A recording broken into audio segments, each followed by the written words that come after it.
Om Swastiastu. Yang terhormat Bapak Ibu dosen penguji, perkenalkan nama saya Komang Erik Sumardika, guru agama Hindu SMPN 51 Konawe Selatan, sekaligus mahasiswa PPG Batch 3 LPTK Institut Agama Hindu Gede Puja Mataram dengan NIM 250390706662. Hari ini akan melakukan proses pembelajaran dengan materi catur marga menggunakan metode PBL. Mohon arahan dan bimbingannya Bapak Ibu dosen penguji agar kedepannya proses pembelajaran yang saya lakukan menjadi lebih baik lagi. Mari kita menyaksikan video pembelajaran. Terima kasih.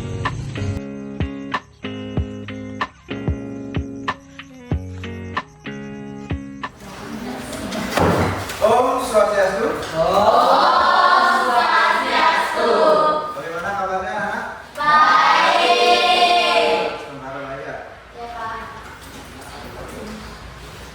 Kamu baik juga. Silakan berdoa. Duduk siap ya. Sebelum kita berdoa, kita berdoa. Berdoa dimulai.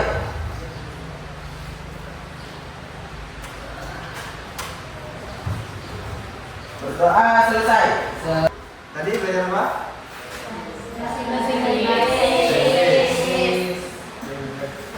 Ini kita nyanyi dulu ya, menyanyikan lagu nasional. Silakan.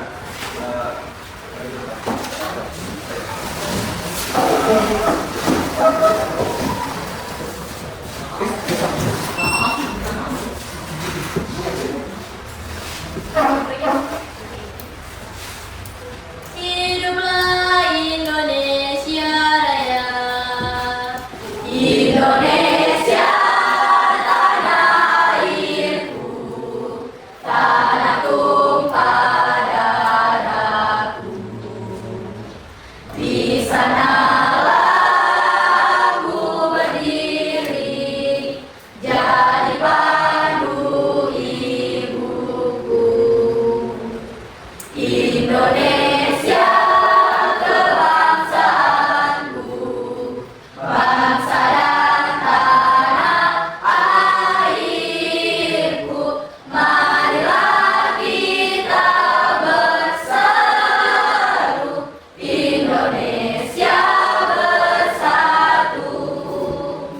Hiduplah tanahku, hiduplah negeriku, bangsaku, rakyatku, semuanya.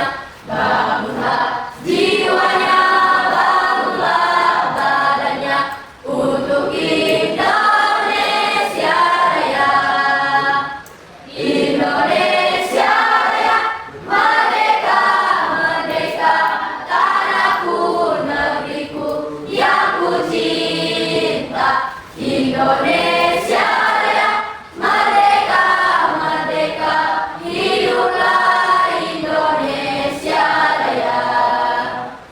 Indonesia Raya, merdeka, merdeka, tanahku, negeriku yang ku cinta. Indonesia Raya, merdeka, merdeka, hiduplah Indonesia Raya.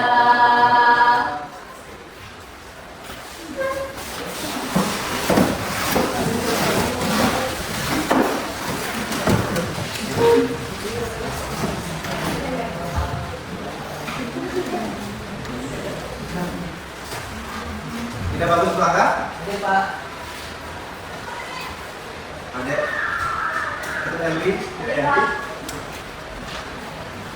Terus Indonesia Lestari. Kemudian kita. Sela.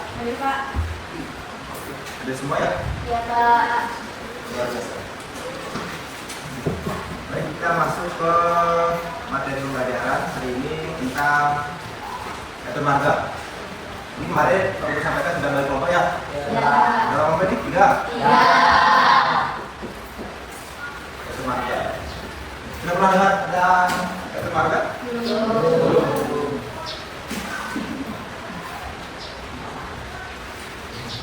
Jadi tujuan pembelajarannya itu menjelaskan pengertian dan makna catur marga. Jadi harapannya kalian setelah belajar tentang dermaga, kalian bisa menjelaskan pengertian dan makna dari dermaga. Kemudian yang kedua, kalian setelah belajar ini dapat mengidentifikasi 4 jalan spiritual seperti karma, bakti, dhyana, dan dermaga. Kemudian yang ketiga, meneladani nilai-nilai catur marga dalam kegiatan sehari-hari. Kemudian yang keempat, menunjukkan sikap disiplin, tanggung jawab, dan bakti kepada Tuhan. Ini sih harapannya, tujuan dari pembelajaran mempelajari catur marga.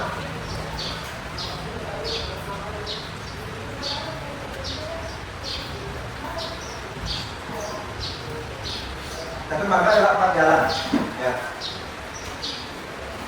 Catur marga merupakan 4 jalan setiap umat manusia, terkhusus kita sebagai agama Hindu, Catur marga merupakan 4 jalan atau rambu-rambu kita untuk mencapai tujuan. Jadi tujuan kita itu sebenarnya lahir bedanya untuk mencapai moksa. Tujuan agama Hindu mencapai moksa. Jadi 4 jalan ini, catur marga ini adalah jalan kita untuk menuju moksa. Jadi sama halnya kita tujuannya sendiri. Jadi ada banyak jalan nih, ada lewat Bulu, ada lewat Rambasu, juga ada lewat bisa berputar ke mana, Bulu juga dicari. Jadi di dalam agama kita dapat jalan.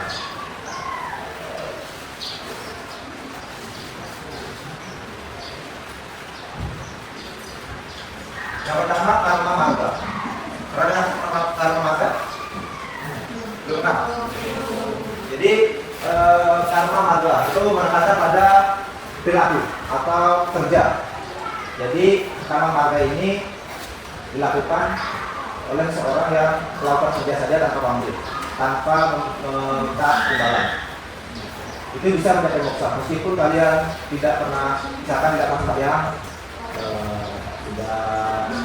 tidak mengerti mantra-mantra, tidak pernah membaca mantra-mantra, kalian bisa juga mencapai moksa dengan jalan karma, berbuat saja tanpa harap hasil. Kemudian yang kedua itu bakti marga. Bakti itu dasar katanya berbakti, ya. Jadi pengabdian, sedangkan penyerahan diri. Jadi bakti marga ini sering sebenarnya kita lakukan. Seperti contohnya kita sembahyang, itu termasuk bakti. Hormat pada orang tua, bakti pada orang tua itu salah satu jalan dengan bakti marga.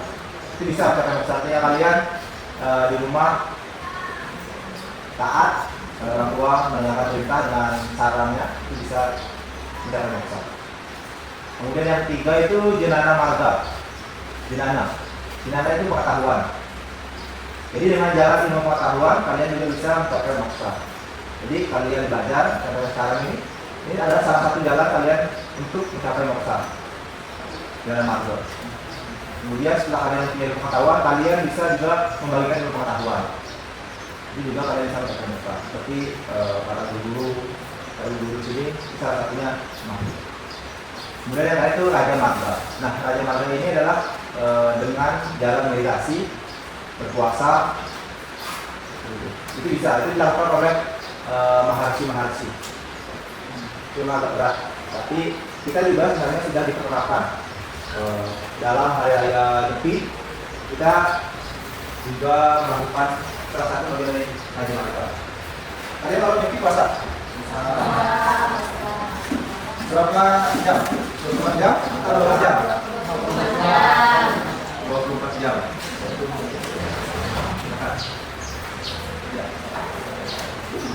Meskipun ada 4 bagian dalam catur marga ini, sebenarnya keempatnya bukanlah bagian yang terpisah dan saling bertentangan satu sama lain.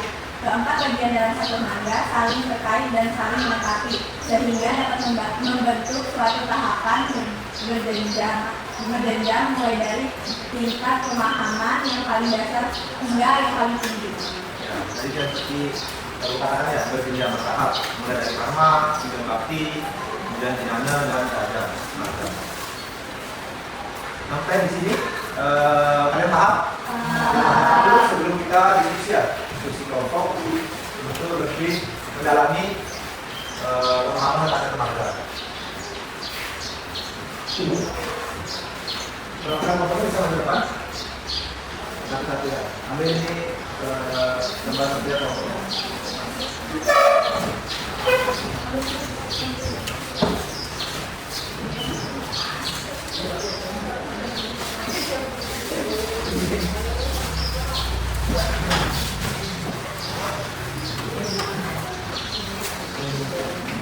Sekarang waktunya kurang lebih 20 menit ya untuk diskusikan jawabannya.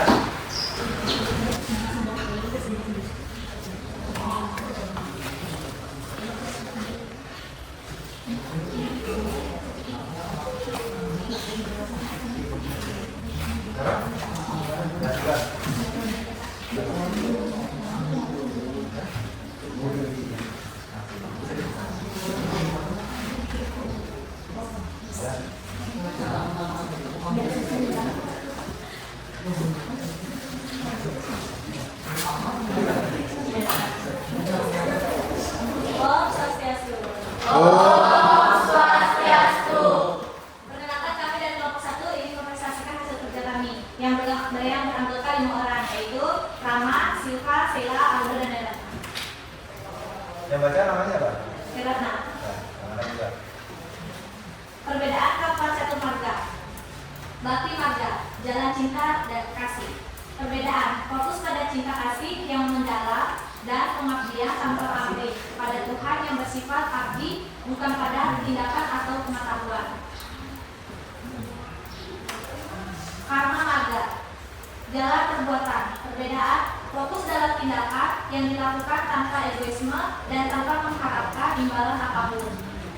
3. Jenana Marga, jalan pengetahuan. Perbedaan, menekankan pada pencarian pengetahuan sejati, kebijaksanaan, dan pemahaman tentang realitas melalui akal dan renungan. 4. Raja Marga, jalan pengendalian diri. Perbedaan, jalan ini berfokus pada penguasaan diri melalui meditasi dan pengendalian pikiran tubuh serta emosi untuk mencapai sesuatu dengan diri dan Tuhan. Contoh penerapan marga dalam kehidupan sehari-hari. Bakti Marga, sembahyang setiap hari dengan tulus dan penuh rasa syukur. Karma Marga, membantu orang lain tanpa mengharapkan imbalan. Jenana Marga, rajin membaca kitab suci dan mencari makna ajarannya. Raja Marga, melakukan meditasi pagi untuk menyenangkan pikiran. Sekian presentasi dari kelompok 1. Om Santi Santi Santi Om. Om Santi Santi Santi Om.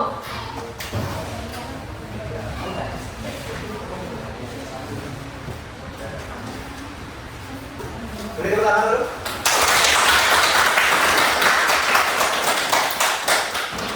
Sangat luar biasa ya jawaban dari hasil diskusi kalian. Kita memahami bagaimana perbedaan antara belajar dan bermagang. Kita latihan tugas mandiri. Jadi nanti tugas kelompok.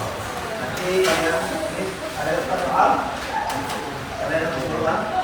Jadi kalau bisa menilai kalian bagaimana pemahaman kalian pribadi.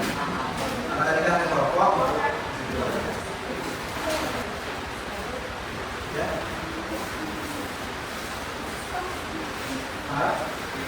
Saya tanya apa?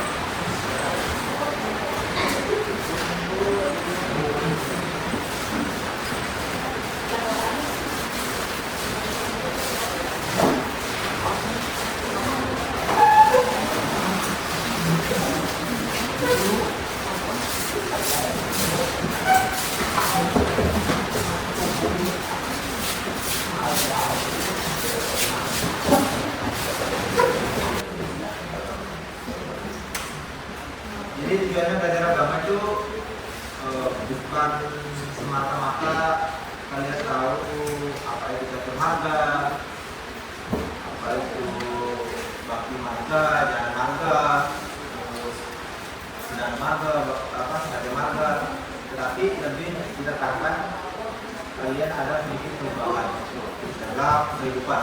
Ya. Dari mempelajari satu bagian ajaran agama, misalkan nih kalian mempelajari 4 bagian, kalian bisa menerapkan satu saja sudah luar biasa. Cuma kemudian di kehidupan sehari-hari. Jadi tujuan itu ada perubahan dalam kehidupan. Percuma kalian hafal dari pengertian sampai maknanya, tapi dalam penerapannya itu tidak ada. Nah, itu yang ditekankan bahwa kita itu harus bisa menerapkan juga dalam kehidupan. Tidak ada yang mau dikatakan? Paham ya? Baik, kita akhiri pembelajaran kali ini dengan bayar bersama ya.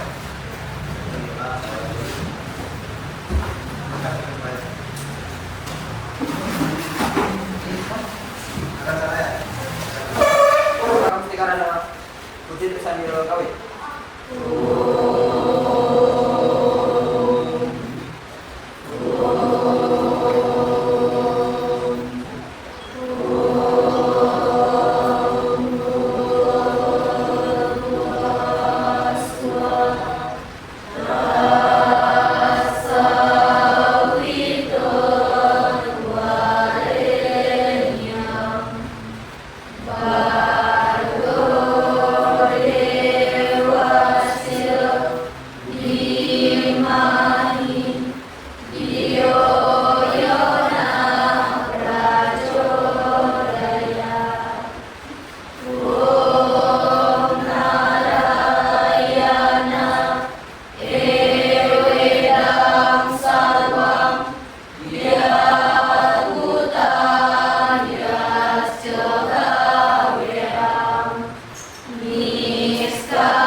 Sesanta